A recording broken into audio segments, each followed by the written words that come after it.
El PIT-CNT celebrará mañana con un acto en Avenida del Libertador y Valparaíso el Día de los Trabajadores y planteará al nuevo gobierno sus reivindicaciones laborales y salariales de cara a la próxima ronda de consejos de salarios. Gabriel Molina, secretario de Prensa y Propaganda de la Central Obrera, destacó que la prioridad es mejorar los salarios sumergidos y el salario mínimo nacional. Como consecuencia del feriado de mañana, los servicios de ómnibus urbanos, suburbanos e interdepartamentales comenzarán a mermar a partir de la hora 19 de hoy y retomarán su actividad con las primeras frecuencias del viernes.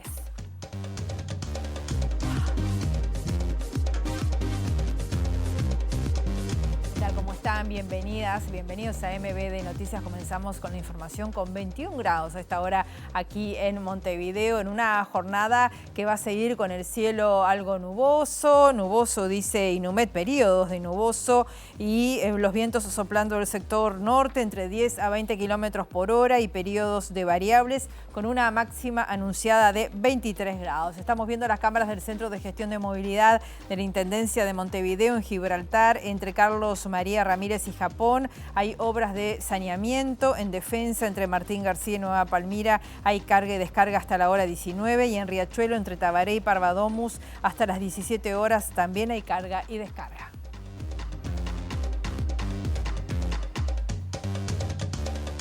Ahora conocemos los títulos que se están destacando hasta ahora.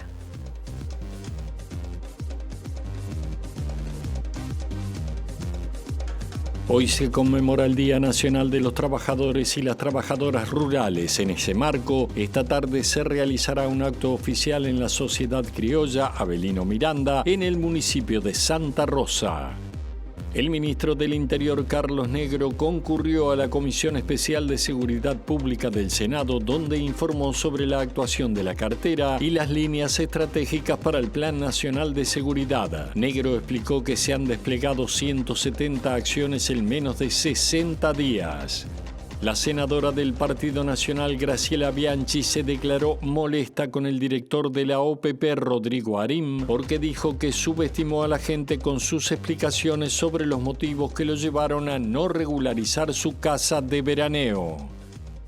La hija y el yerno del expresidente de Paraguay, Horacio Cartes, sancionado por corrupción y narcotráfico en Estados Unidos, compraron el auto Lamborghini que pertenecía al narcotraficante uruguayo Sebastián Marcet.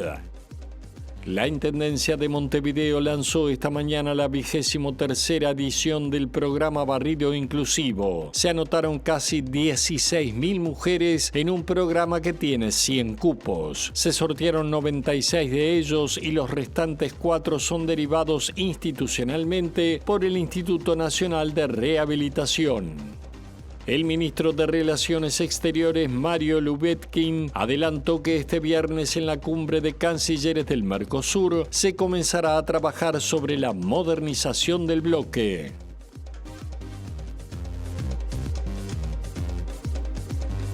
El ministro del Interior, Carlos Negro, y su equipo concurrieron ayer a la Comisión Especial de Seguridad Pública del Senado para informar en ese marco sobre las acciones llevadas adelante en los primeros días de su gestión. El jerarca allí detalló las líneas estratégicas del trabajo que piensan llevar adelante y definió la situación de la seguridad pública como crítica. Además, el secretario de Estado adelantó que varios legisladores aceptaron participar de un diálogo interpartidario justamente sobre este tema, el de la seguridad.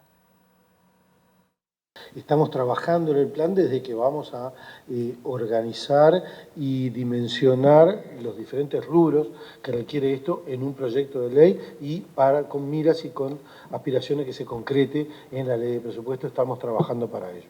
Pero también vinimos a decirle a la Comisión que no solamente tenemos un plan general y estratégico para estos 5 años que, como dije hoy, aspiramos a que trascienda incluso el periodo, sino que también vinimos a exponer, ya le digo, 170 medidas prácticamente que se han adoptado en escasos 59 días, por lo que combinamos una mirada de corto plazo, emergente, urgente para el hoy, con el diseño y la presentación de un programa que está destinado a durar 5 años de gestión y, si es posible, a que sea continuado en la gestión que nos subsiga. En tanto, la subsecretaria del Interior, Gabriela Valverde, presentó la hoja de ruta del Plan Nacional de Seguridad, concebido como una política de Estado a mediano y largo plazo. Nuestra preocupación, que tiene que ver con homicidios, con armas y con sistema carcelario, hoy informamos sobre 3 aspectos fundamentales que tenemos.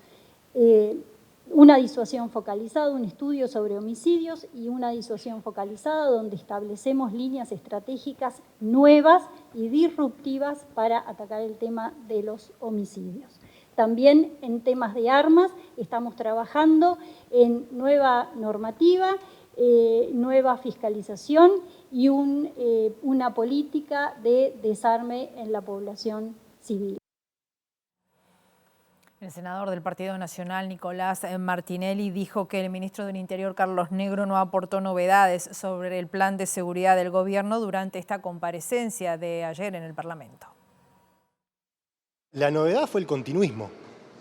Del 100% de las propuestas que llevaron en la presentación, un 99% es más de lo que se venía haciendo y un 1% sí de alguna cuestión nueva, como por ejemplo la convocatoria al diálogo multipartidario, que saludamos, que nos parece importante, que tiene su antecedente hace un poco más de 2 años y medio, cuando lo convocamos nosotros, y que lamentablemente en aquella oportunidad el Frente Amplio decidió no acompañar las medidas que se proponían. Pero bueno, esta es una nueva instancia. Se le dijo al ministro Negro que somos partidarios de participar en esta nueva convocatoria, pero el gobierno sigue siendo mano. Por ahora simplemente es un titular y habrá que ver después cómo lo van aterrizando.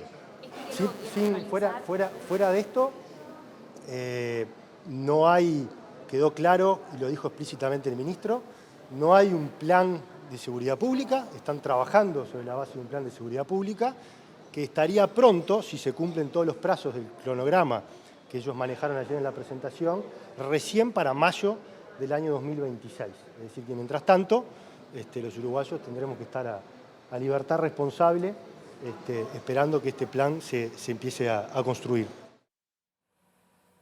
El Secretariado Ejecutivo del Frente Amplio recibió ayer al secretario de la Presidencia de la República, Alejandro Sánchez, quien presentó allí a los dirigentes frente amplistas las 60 medidas presentadas que se anunciaron luego del primer Consejo de Ministros para comenzar el trabajo de elaboración del presupuesto, la ley base del gobierno que va a entrar en vigencia en 2026. Y además estamos muy conformes en la manera de que el gobierno está transmitiendo estas acciones, porque las cuestiones del Frente Amplio hay que hacerlas con serenidad, tomándose el tiempo para que las medidas sean efectivas. Que si queremos abatir la pobreza infantil, efectivamente se puede abatir la pobreza infantil, que si los salarios menores a 25.000 pesos crezcan, poder dialogar socialmente dentro de los consejos de salarios, que si queremos que haya políticas activas de empleo, se puedan negociar socialmente en acuerdos o diálogos sociales.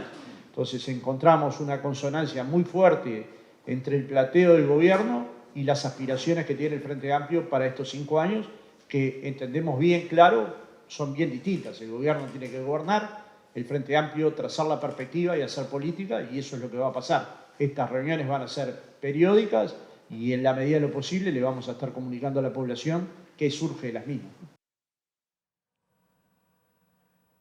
El secretario de la Presidencia de la República, Alejandro Sánchez, se refirió al malestar de la oposición por la conferencia de prensa que se dio sobre el estado financiero de ANCAP. Dijo que las cifras se desprenden de los balances de la empresa.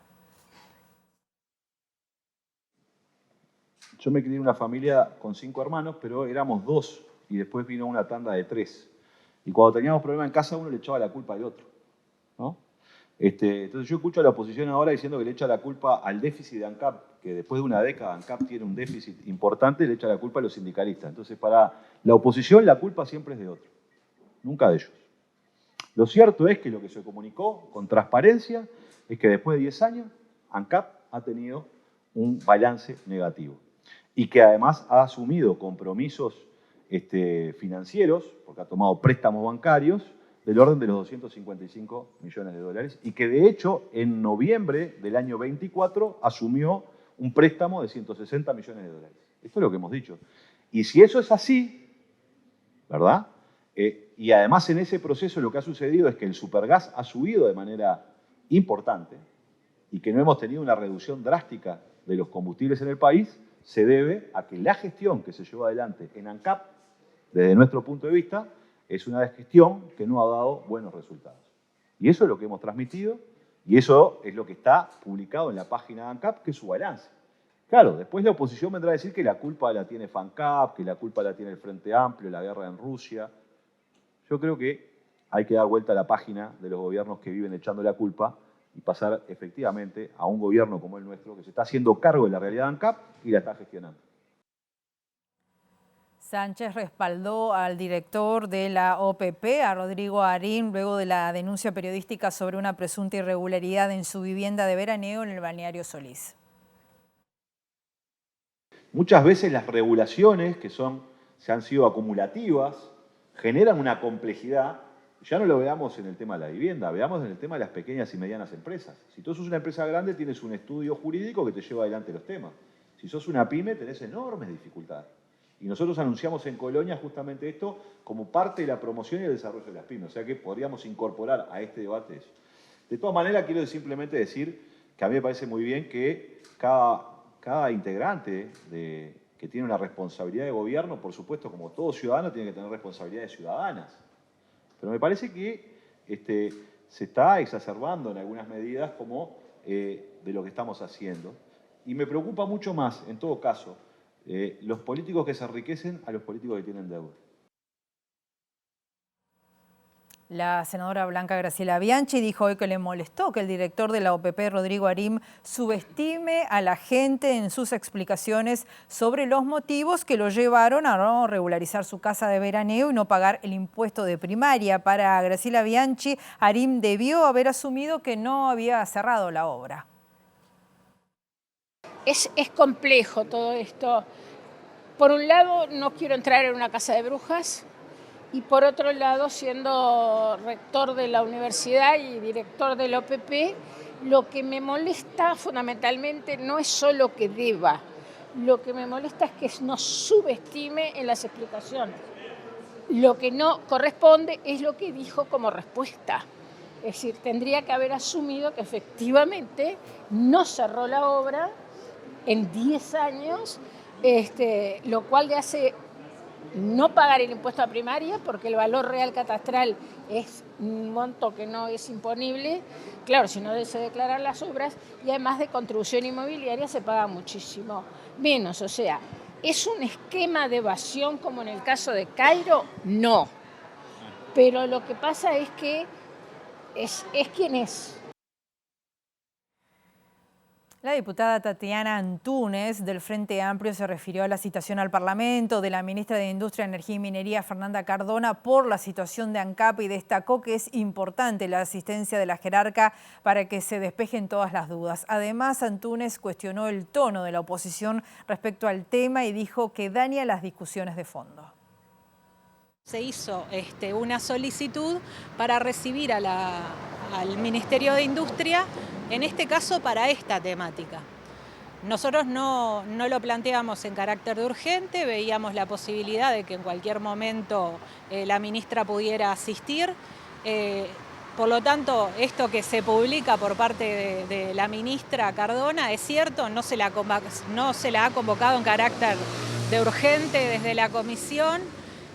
Por lo tanto, bueno, agradecemos también el gesto que ella tiene, donde solicita tener una reunión porque se hace de público conocimiento el tema de las cifras en relación a la situación de ANCAP a través de la conferencia de prensa que da el presidente, y luego se da todo un despliegue mediático en redes sociales, y hay una declaración también del Partido Colorado y diferentes actores de la vida política, en este caso de la oposición, donde salen a desmentir los planteos que hace la ministra. A mí me parece que ese tono en el que se están manejando algunos legisladores es un tono que daña las discusiones de fondo que hay que llevar adelante, desvían de cierto modo las verdaderas preocupaciones que debe tener la ciudadanía con respecto a los 255 millones de deuda que tiene ANCAP.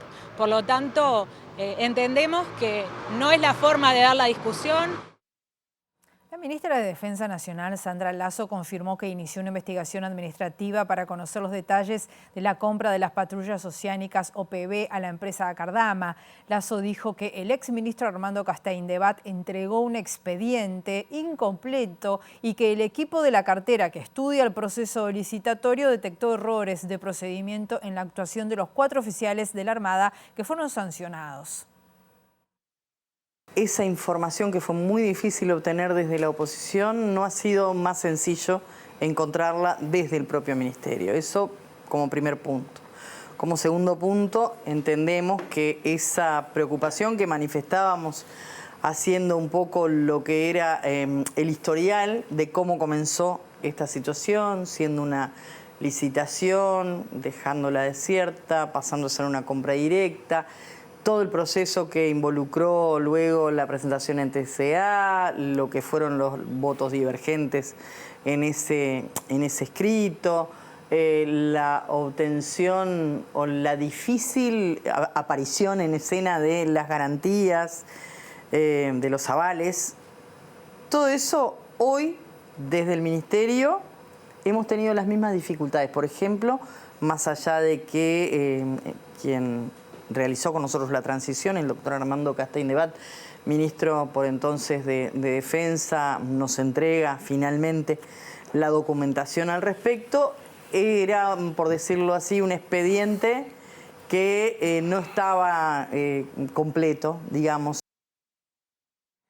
La Dirección Nacional de Aduanas investigará un cargamento de cocaína que fue hallado en un contenedor en Colombia que salió del puerto de Montevideo. El caso también fue derivado a la Fiscalía de Estupefacientes de primer turno, aunque se sospecha que el contenedor fue contaminado en el camino.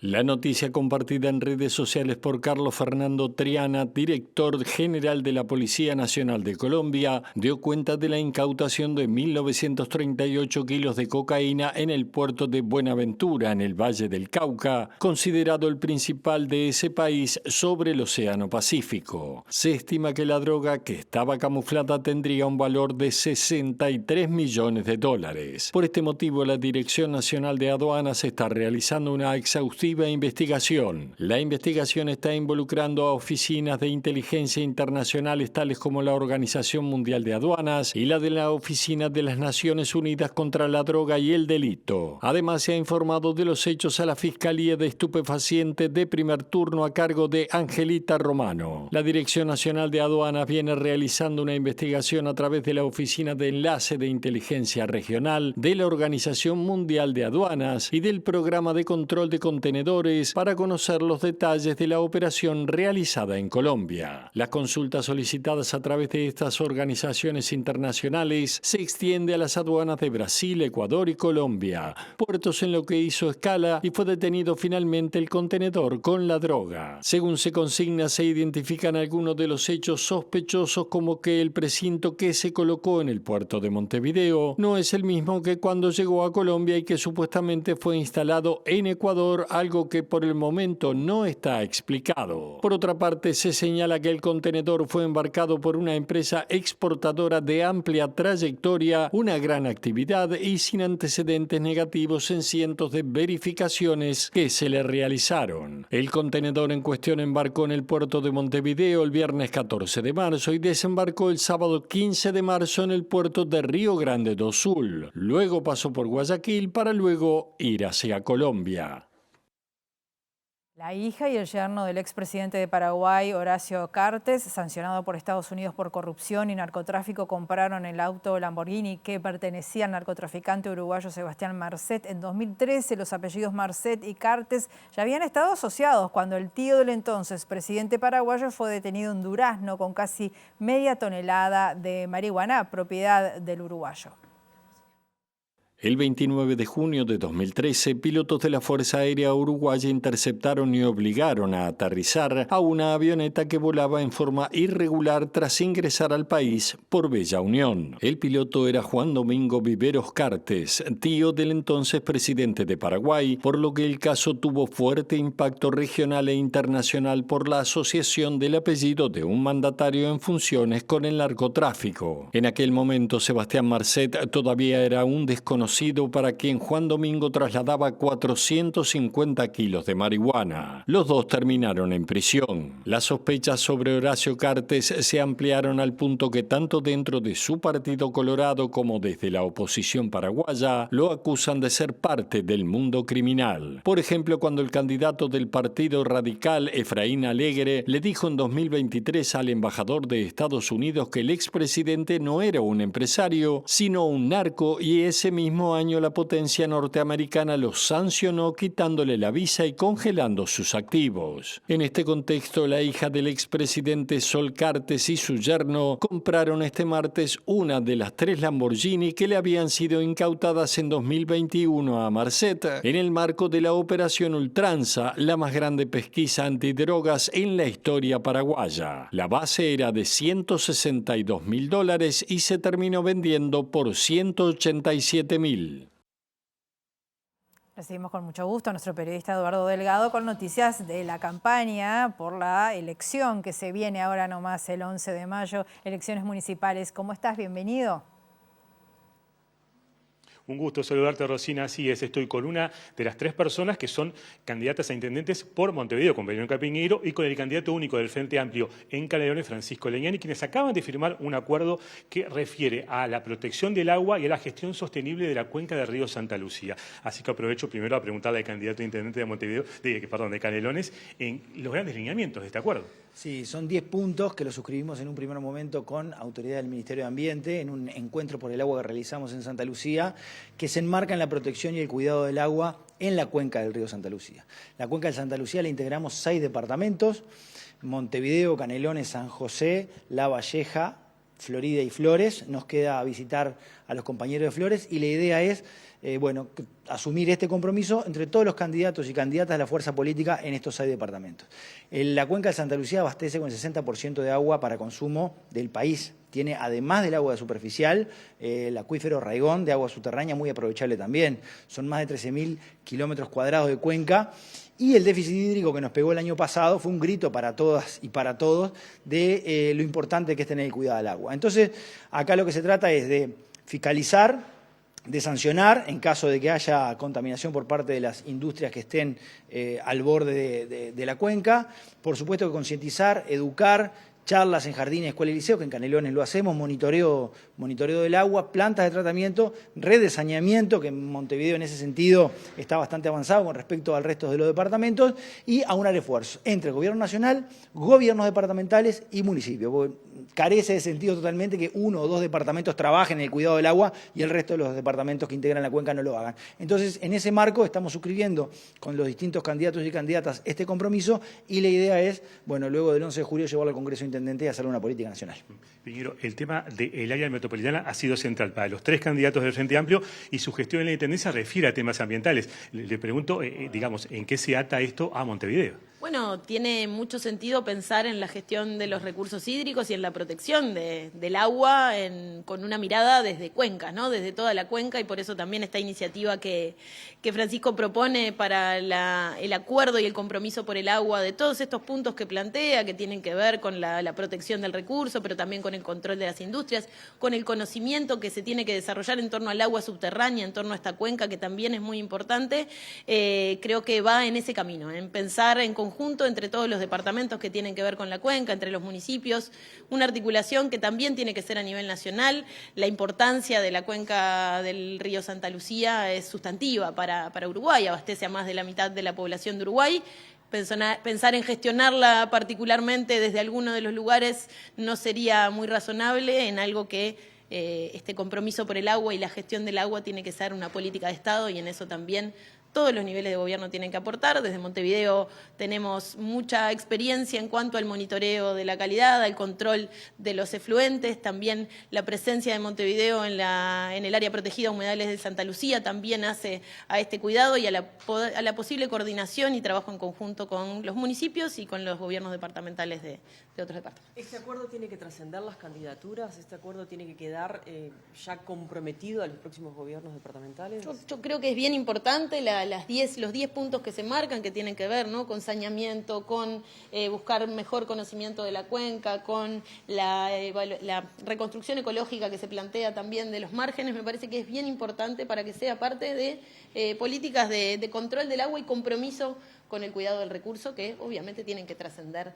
los niveles de gobierno y también trascender las gestiones. Estamos a una semana que termine la campaña electoral y comience la veda. Les pido que me comenten cómo es el final justamente en cada uno de los departamentos. Bueno, en Canelones vamos a estar cerrando la campaña departamental en el Club Lagomar a partir de las 6:30 de la tarde, el próximo martes 6.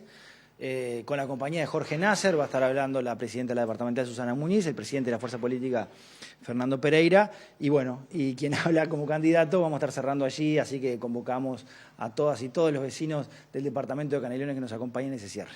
En el caso de Montevideo, Piñera. También seguimos recorriendo los barrios, haciendo actividades junto a los diferentes comités de base, pero también reuniéndonos con vecinos y vecinas en los diferentes barrios. Está planificado también un acto final de cierre conjunto por el Frente Amplio, con esta importancia que le puso el Frente Amplio a este último tramo electoral de todo el ciclo electoral, que implica que para el Frente Amplio y para el Gobierno Nacional del Frente Amplio es muy importante que se tengan más gobiernos departamentales frente amplistas y más municipios, y por eso también está centrado en poder tener estos cierres de campaña y este último tramo de campaña, conversando con la gente y mostrándoles cuáles son las propuestas del Frente Amplio en todos los departamentos para seguir transformando la realidad. Gracias por estos minutos.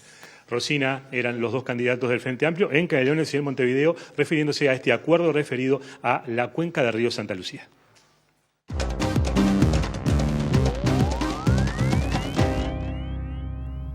Miércoles, día de nuestra columna de ciencia, tecnología, innovación, y con muchísimo gusto estamos recibiendo a Gustavo Vila para que nos hable de qué presupuesto hay, qué inversión tenemos que esperar para este sector tan importante del país. ¿Cómo estás, Gustavo? ¿Cómo andás, Rosina? Buen día, saludo para toda la teleaudiencia. Y de alguna manera continuamos hablando de ciencia porque la nota anterior también tenía que ver, si bien el tema es totalmente diferente, el cuidado del recurso agua tiene una necesidad de ciencia permanente. Así que de alguna manera nos mantenemos en tema y está bueno ver cómo los contenidos científicos aparecen cada vez más en las pantallas. Pero vamos a hablar de un dato que se conoce hace ya algunas semanas, pero pasó por debajo del radar y tiene un peso muy importante y seguramente cuando sea analizado va a traer polémica. Estamos hablando de la inversión en I+D, como se le dice abreviadamente, investigación y desarrollo en Uruguay. Ustedes han visto regularmente muchas campañas cuando se reclama presupuesto,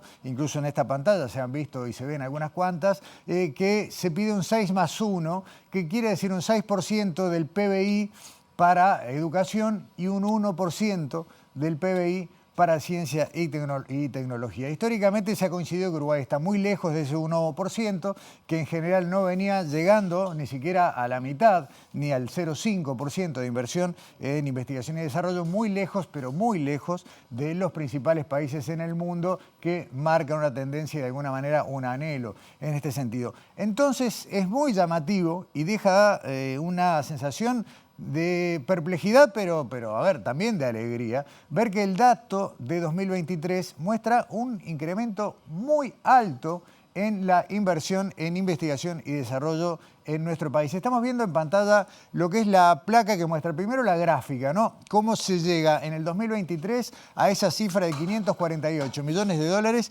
que implica el 0,71% de inversión. Un dato inédito, nunca en la historia de Uruguay se había llegado a este porcentaje, y además se desglosa por debajo el otro indicador que es de actividades de ciencia y tecnología, que alcanza al 1,27. Pero como el que siempre se toma es el de I+D, nos vamos a detener en esto, porque este informe elaborado por la ANI, por la Agencia Nacional de Investigación e Innovación, dice que la inversión en I+D fue la más alta en la historia de nuestro país, con este 0,71%. La de actividades de ciencia y tecnología llegó al 1,27 y también marca un pico histórico.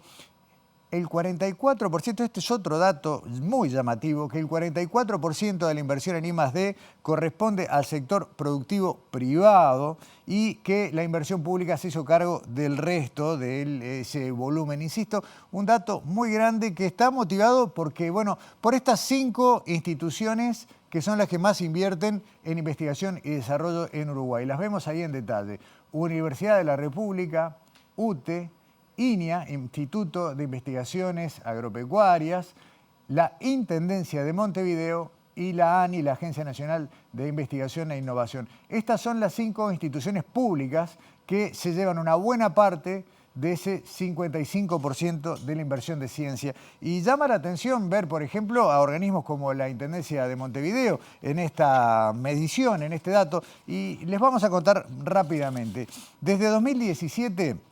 la Intendencia reporta un aumento de la inversión en I+D, fundamentalmente por las inversiones que se hacen en el marco del programa Ciudades Inteligentes y lo que fue la innovación desarrollada por el Departamento de Desarrollo Sostenible e Inteligente. Esto fue un pico de 2017 y que, si bien ha registrado una bajante, porque las principales inversiones ya se hicieron, no quita a la Intendencia de ese podio de los 5 organismos que más invierten en investigación y desarrollo. En el 18 la inversión corrió por cuenta del Banco República, que ya hizo una modernización, desaparece de este ranking. Y acá viene lo del sector privado, ¿no? Que ya vamos a entrar en la comparación internacional, pero quiero detenerme en esto.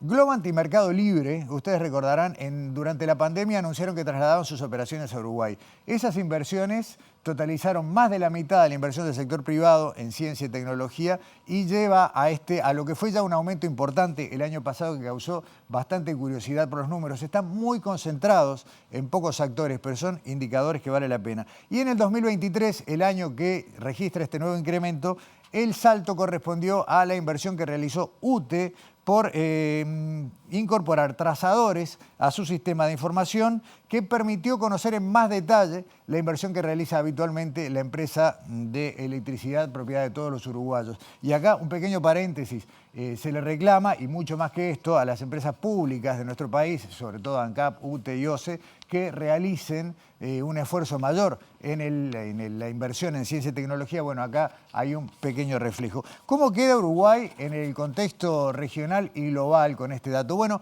lo vemos en esta placa. De golpe, Uruguay pasa a ser el segundo país de Latinoamérica en cuanto a la inversión en términos de porcentaje con relación al PBI en investigación y desarrollo, solamente detrás de Brasil, que sí está por arriba del 1%, y supera con este 0,71 a Argentina, que siempre estuvo por arriba. Pero la contracara de la moneda es ver la enorme distancia en términos de inversión con los países que lideran a escala global, que son los siempre conocidos Israel, Corea del Sur, Estados Unidos y Japón, con montos que vemos, ¿no? En el caso de Israel, prácticamente multiplica por 8 lo que es la inversión que se hace en Uruguay, insisto, en términos de Producto Bruto Interno. Por acá, algunos de estos indicadores, creo que tenemos todavía una placa más para reflejar cómo ha ido evolucionando este indicador en cuanto a los últimos años. Como vemos, ya hubo un crecimiento importante a lo largo de los últimos 10 años.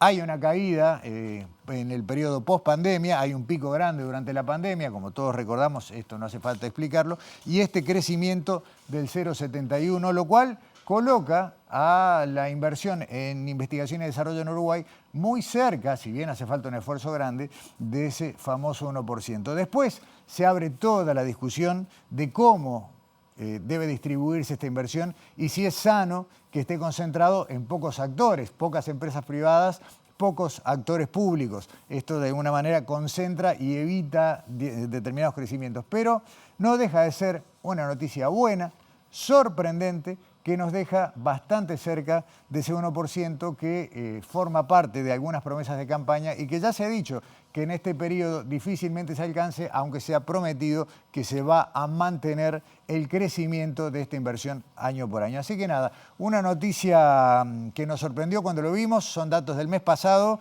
que publicó ANI, no tuvieron trascendencia y nos parecía valioso traerlo a este espacio, Rosina. Muchas gracias, muy importante. Hasta pronto. Nos vemos el próximo miércoles. Nosotros hacemos una pausa muy breve y volvemos enseguida.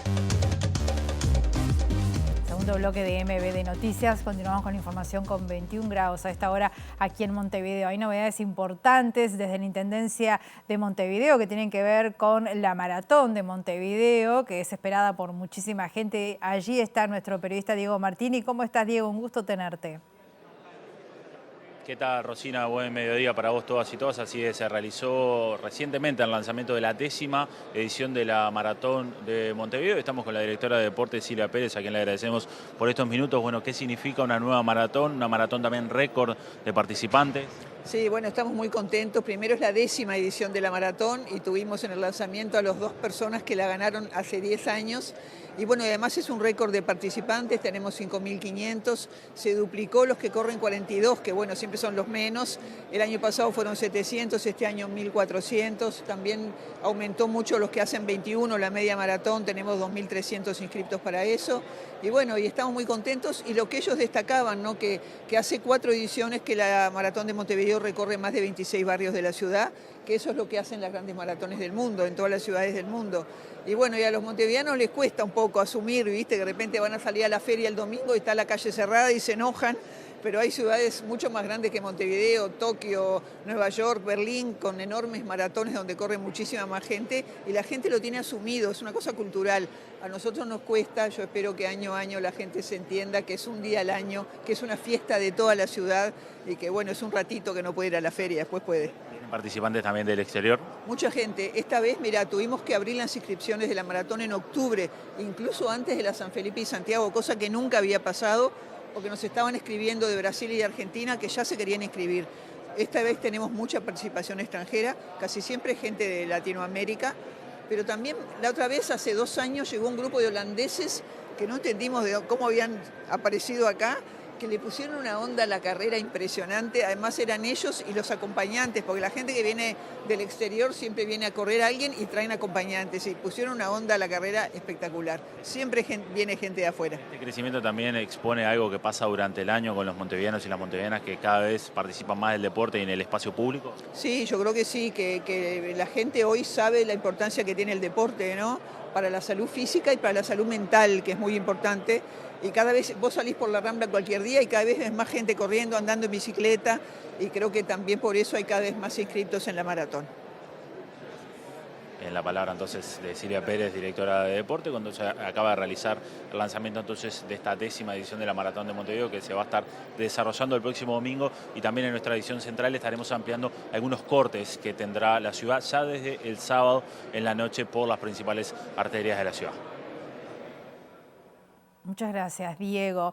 Les contamos además información muy importante. Los servicios de ómnibus urbanos, suburbanos e interdepartamentales van a comenzar a mermar a partir de las 19:30 horas de este miércoles 30 de abril. Mañana jueves 1 no habrá servicio. La actividad se va a retomar con las primeras frecuencias del viernes 2 de mayo. Desde el Ministerio de Transporte y Obras Públicas indicaron que las últimas salidas de los ómnibus suburbanos e interdepartamentales serán entre las 19 y las 20 horas de hoy miércoles y retomarán a su horario habitual a la hora 0 del viernes.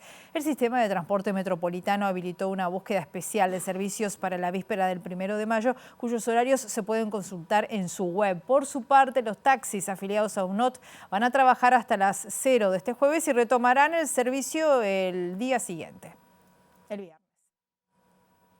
Con el gobierno no hay amoríos, pero sí un acercamiento distinto. Lo dijo Gabriel Molina, integrante del secretariado del PIT-CNT, quien señaló que los empresarios están molestos. Molina detalló algunos de los temas que van a estar presentes en la proclama del acto de mañana, 1 de mayo, aunque no descartó alguna sorpresa. La reducción de la jornada laboral, está avanzar en el tema de los derechos humanos, está el cuidado del medio ambiente a través de las nuevas industrias que aparecen, hidrógeno verde, por ejemplo, ver que lo que tiene que ver con lo natural y la naturaleza y el medio ambiente se cuide también y no se descuide. A eso está atado también lo que tiene que ver con el Sistema Nacional de Cuidados, cómo hay que profundizarlo a todo esto, la salud mental. Molina se refirió a las críticas que genera el posicionamiento de la central sindical frente a un gobierno del Frente Amplio. Acá no hay amoríos. Lo que sí hay, y eso hay que reconocerlo, es un acercamiento distinto. Los empresarios están muy molestos con el cambio de gobierno. Entonces podríamos pasar la pelota para otro lado, pero no lo vamos a hacer. Y no es un tema de FAPI, pero las condiciones han cambiado. Por ejemplo, hoy nos dieron la cadena de radio y televisión de nuevo, en un 1 de mayo, para que los trabajadores pudiéramos también a la gente que la quiera escuchar, porque no tiene obligación de escucharla, pero por lo menos que vean que mañana a las 20 horas va a estar la cadena del PIT-CNT en el Día Internacional de los Trabajadores. Aumentar los sueldos más bajos y el salario mínimo nacional es la base que está planteando el PIT-CNT ante el comienzo de la 11ª ronda de los consejos de salarios en junio de este año. Gabriel Molina, que es el presidente de SUTEL, señala que tiene expectativas de recuperar los salarios que quedaron congelados en el gobierno anterior.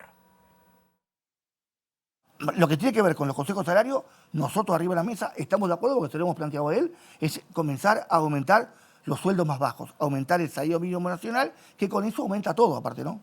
Que no haya plata para una cosa no es culpa de los trabajadores. Nosotros, la famosa herencia, que la resuelvan donde la tengan que resolver. Pero lo cierto es que en lo que nos prometieron cuando se hizo la campaña fue que no era desindexación salarial, eso no estaba arriba de la mesa, y que se iba a apostar a mejorar los consejos de salario a través de aumentos de salario que vayan de la mano con la inflación. Y ver la recuperación que no pudimos tener con el gobierno anterior. Que también el gobierno anterior nos prometió que después de la pandemia íbamos a comenzar a recuperar salarios. No recuperamos nada, ¿eh?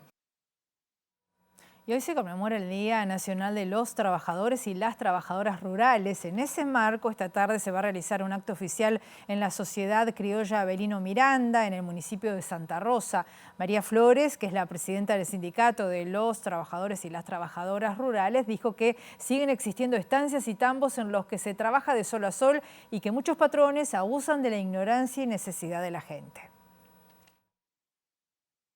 Nosotros apostamos todo a la realidad que vivimos en ampliar mucho el tema género, capacitarnos mucho en este tema. También el hecho de que estamos planteando hace muchísimos años que se dice que queremos que la familia rural permanezca en el campo. Bueno, para esto hay que darle el medio para que permanezca en el campo. Un ficto de alimentación y vivienda que estamos hablando de 5.400 pesos, vamos... simplemente pensar en una familia vivir para alimentación y vivienda 5.400 pesos, me parece que estamos hablando de realidades totalmente diferentes, ¿no? Hay mucha tela para cortar, somos el único sector que no tiene antigüedad, entonces démosle la herramienta para que esos trabajadores y trabajadoras se queden en el campo, ¿no? Claro. Porque en el discurso está muy lindo hablar sobre la familia rural, pero en la realidad no es así. En la realidad todavía tenemos estancias o tambos donde se trabaja de sol a sol. Yo a veces digo que trabajan mucho con la ignorancia y con el miedo, porque el otro día discutía con un trabajador que me decía en Tacuarembó, sí, pero esa ley es para allá, para arriba, para Montevideo. No, señor, es una ley para todo el Uruguay. Último bloque de MBD Noticias, continuamos con la información. Les contamos que en esta jornada se realizó el lanzamiento del programa Barrido Inclusivo de la Intendencia de Montevideo. Se anotaron casi 16.000 mujeres en un programa que tiene 100 cupos. Se sortearon 96 de ellos y los restantes 4 van a ser derivados institucionalmente por el Instituto Nacional de Rehabilitación. El programa ya lleva 23 años de funcionamiento en la Intendencia y dura 9 meses. Hay una necesidad de vinculación con el mercado laboral de sectores vulnerables que no es sencillo, no hay una vinculación directa, no es fácil conseguir acceder al mundo del trabajo. Y eso conceptualmente para nosotros es importante destacarlo. A la prueba está que este programa permitió vinculaciones que después fueron de alguna manera articuladas en el gobierno nacional, porque hay políticas que tienen que ver con la inclusión de trabajo similares que sin duda están inspirados en este y en otros programas, pero como tiene continuidad en 23 años, de alguna manera resulta un faro para nosotros, que somos la Secretaría de Empleabilidad, que nos dedicamos justamente a esto. Tenemos otros programas que trabajamos, ustedes recordarán el tema de los motocarros, el tema de mujeres que reverdecen. La Intendencia tiene varios programas, pero es como, primero que es el más antiguo y que permanece y del cual hemos aprendido. En ese proceso van a trabajar con un horario específico, cumpliendo las funciones que van a ser determinadas en coordinación con las necesidades que limpieza determina. Nosotros hacemos el acompañamiento con las organizaciones y la capacitación, donde no solo van a estar trabajando, sino que van a tener acceso en estos 9 meses a aprender habilidades específicas que le van a permitir después de estos 9 meses un cambio específico en su vida.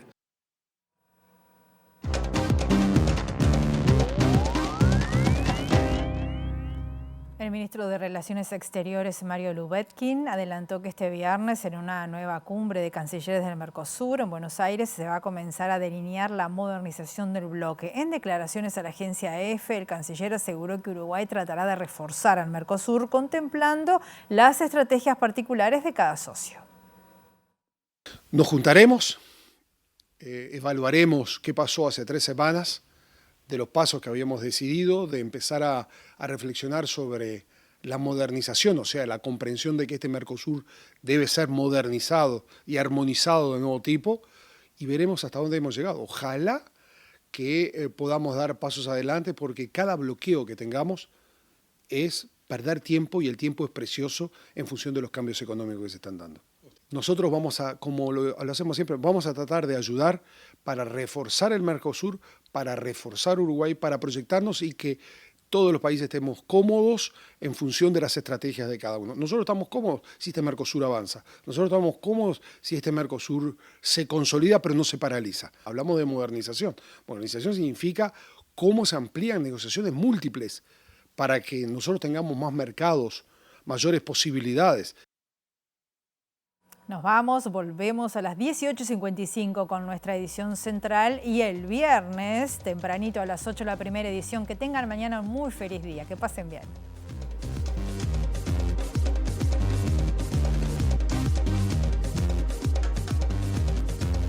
Hoy se conmemora el Día Nacional de los Trabajadores y las Trabajadoras Rurales. En ese marco, esta tarde se realizará un acto oficial en la Sociedad Criolla Avelino Miranda, en el municipio de Santa Rosa.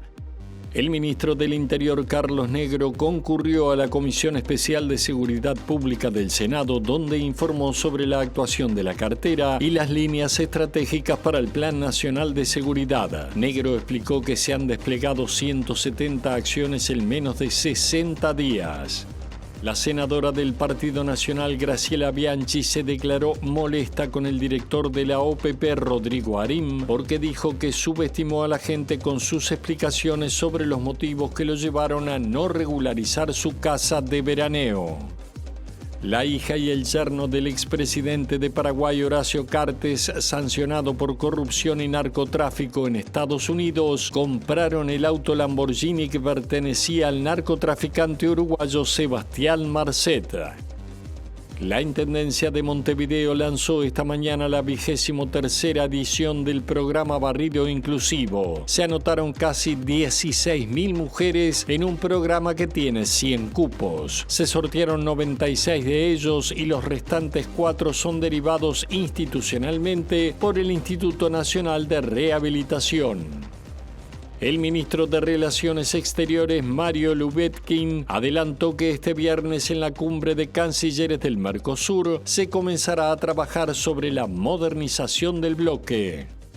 El PIT-CNT celebrará mañana con un acto en Avenida del Libertador y Valparaíso el Día de los Trabajadores y planteará al nuevo gobierno sus reivindicaciones laborales y salariales de cara a la próxima ronda de consejos de salarios. Gabriel Molina, secretario de Prensa y Propaganda de la Central Obrera, destacó que la prioridad es mejorar los salarios sumergidos y el salario mínimo nacional.